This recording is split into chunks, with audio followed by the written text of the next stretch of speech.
देखिए, सरकारी हॉस्पिटल्स में, मेडिकल कॉलेज में, सीएचसीज़ में कौन आदमी जाता है? जो आम परिवार का आदमी होगा, गरीब आदमी होगा या निश्चित रूप से किसान होगा, बागवान होगा, वो जाते हैं। और हॉस्पिटल में जब वो जाते हैं तो एक आशा होती है कि हम हॉस्पिटल जा रहे हैं और उस हॉस्पिटल में जाकर हम ठीक होकर आएँगे। निश्चित रूप से जब कोई आदमी हॉस्पिटल में जाता है और अगर कोई डॉक्टर उनसे प्यार से बात कर लेता है तो 50% मरीज का इलाज वैसे ही हो जाता है। अब ये परिस्थिति भिन्न है।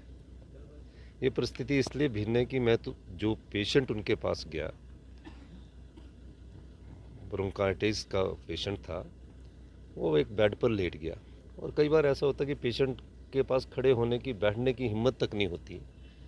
वो किसी खाली बेड में जाके लेट गया। लेटने के बाद डॉक्टर साहब उनके पास आते हैं।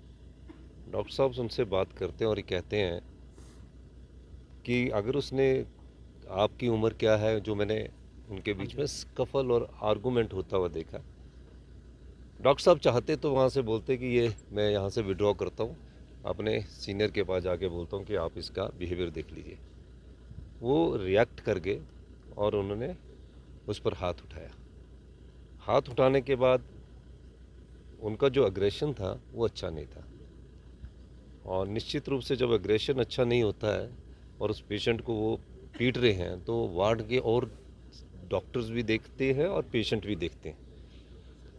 और उसके बाद सरकार ने कहा कि ये बात गलत है। डॉक्टर को, जिनको भगवान के रूप में देखता है एक मरीज, वो अगर उस तरह की बात करते तो ये गलत बात है। उसके बाद डॉक्टर्स के खिलाफ़ कार्रवाई की गई। उसे उन्हें एसआरशिप से भी हटाया गया और उनकी नौकरी से भी उनको रेस्टिकेट कर दिया गया, टर्मिनेट कर दिया गया।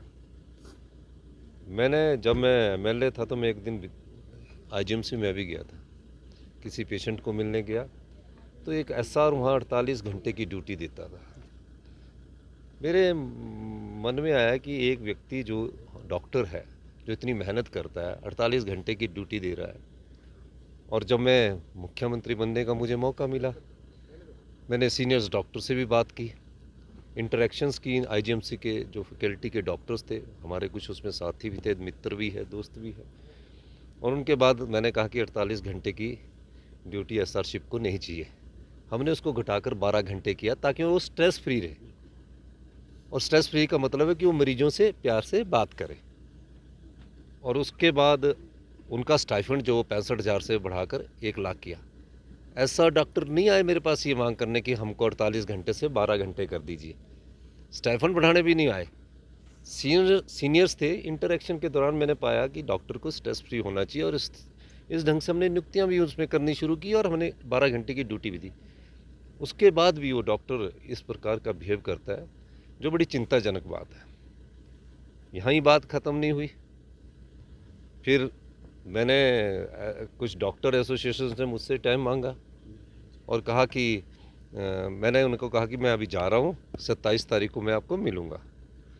27 तारीख के शाम को मैं 5 बजे आपको समय दूंगा या 28 तारीख को दूंगा। नहीं, हमें तो अभी मिलना है। फिर मैंने उन्हें संदेश दिया कि मैं अभी नहीं मिल सकता। फिर मेरे कुछ आईजीएमसी के जो सीनियर्स डॉक्टर, उन्होंने मुझसे अनुरोध किया कि आप इनसे एक बार मिल लो। वो मेरे पास आए सर। मैंने उनको बोला कि जो क्लिपिंग आपने दी है और जो आपने लिख के दिया, मैं उसको री इंक्वायर करवाऊँगा। जब मैंने उनको री इंक्वायर की बात कह दी तो उसके बाद स्ट्राइक पर जाने का क्या औचित्य था? उसके बाद स्ट्राइक का जाने का औचित्य नहीं था। मुख्यमंत्री जी आपसे कह रहे हैं, मैं चाहता तो मैं बोलता कि आप हेल्थ मिनिस्टर से जाके मिलिए, मैं चाहता तो सेक्रेटरी हेल्थ से भी जाके मिलिए। मैंने क्यों कहा? मैंने बोला ये डॉक्टर भी मेरे परिवार के सदस्य हैं, मैं इनसे मिल लेता हूँ, उनको समझाता हूँ। अब एक ऐसी व्यवस्था है कि या तो आप इस व्यवस्था के साथ इसको स्वीकार कर लो कि अगर मरीज को हॉस्पिटल में कभी कोई डॉक्टर पीटता है और डॉक्टरों को मुख्यमंत्री का आश्वासन भी दिया जाता है कि मैं इसकी री इंक्वायरी कराऊंगा, फिर इन डॉक्टरों को अपना अहम भी छोड़ना पड़ता है। आपको मेरे पर विश्वास रखना चाहिए था।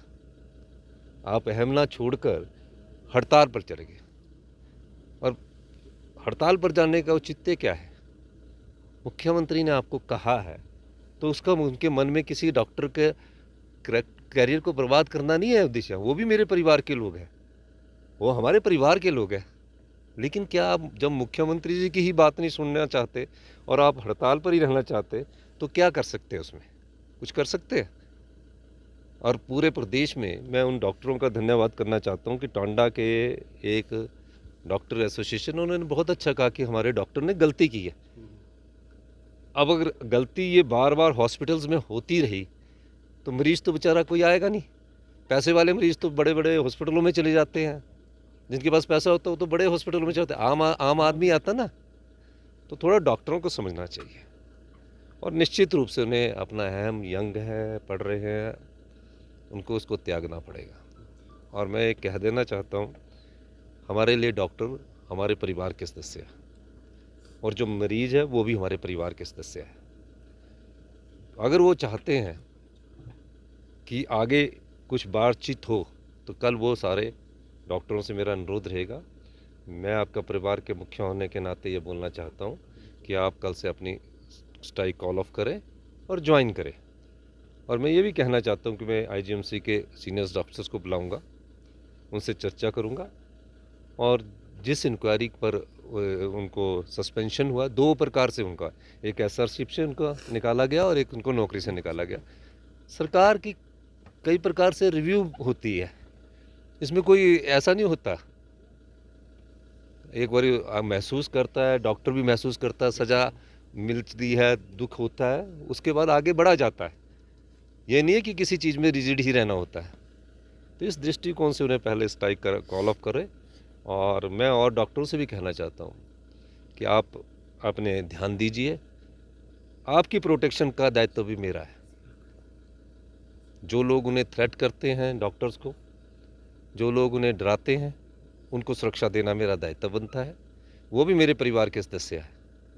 तो इसलिए मेरा ये अनुरोध रहेगा कि आप घबराइए मत। डॉक्टरों के साथ सरकार किसी एक व्यक्ति के साथ नहीं होती है। सरकार हिमाचल प्रदेश की 75 लाख जनता के साथ है।